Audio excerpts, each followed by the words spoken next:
They gave me the worst room on the family trip. They didn't know I owned the hotel. I decided to keep quiet and observe the annual family reunion. Long story short, my family always made me feel like an outsider, especially my mother and sister Lucia.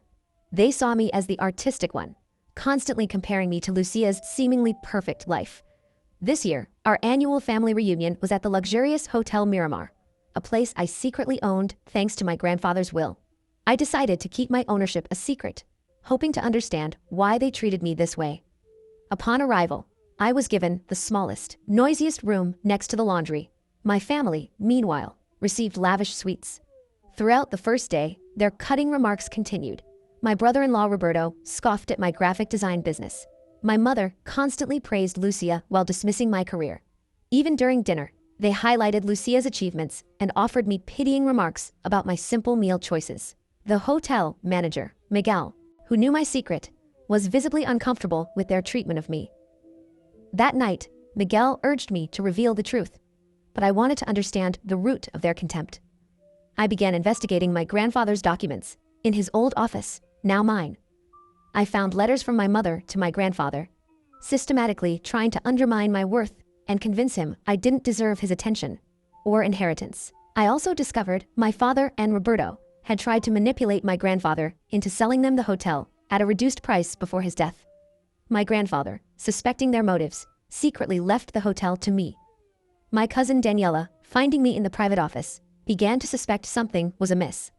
The next evening, at the formal dinner, the tension reached a boiling point. Roberto again mocked my career. When Miguel brought a complimentary bottle of expensive champagne from Miss Carmen, my family was stunned. I subtly revealed my successful graphic design agency boasting over $3 million in annual revenue. Their disbelief and shame were palpable. I confronted them, explaining I accepted their treatment to understand the depths of their contempt. My mother, in particular, was genuinely confused, asking why I would endure such humiliation if I was the owner. I told them I needed to understand if they truly believed I was worthless or feared what would happen if others, especially my grandfather, saw my true value. The next morning, I gathered my family and my grandfather's lawyer, Arturo Mendez, in the conference room. I revealed that my grandfather hadn't sold the hotel, but had put it in a trust with me as the sole beneficiary.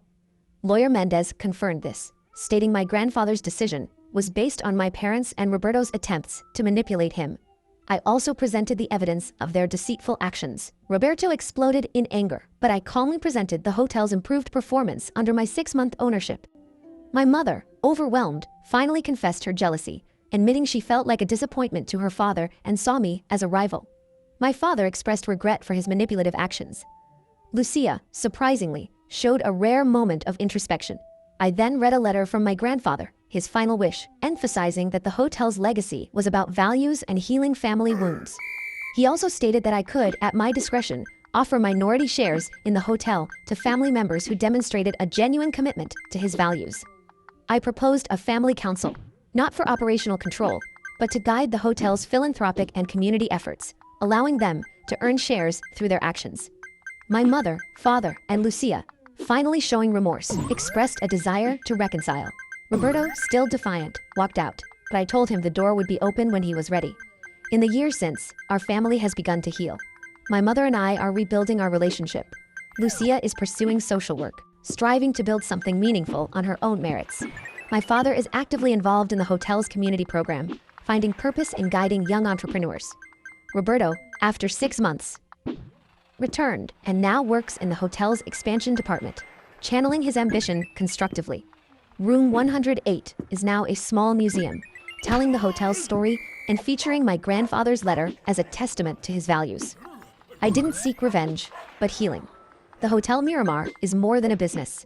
It's a testament to the idea that true power lies in offering the opportunity for change and building bridges, not walls.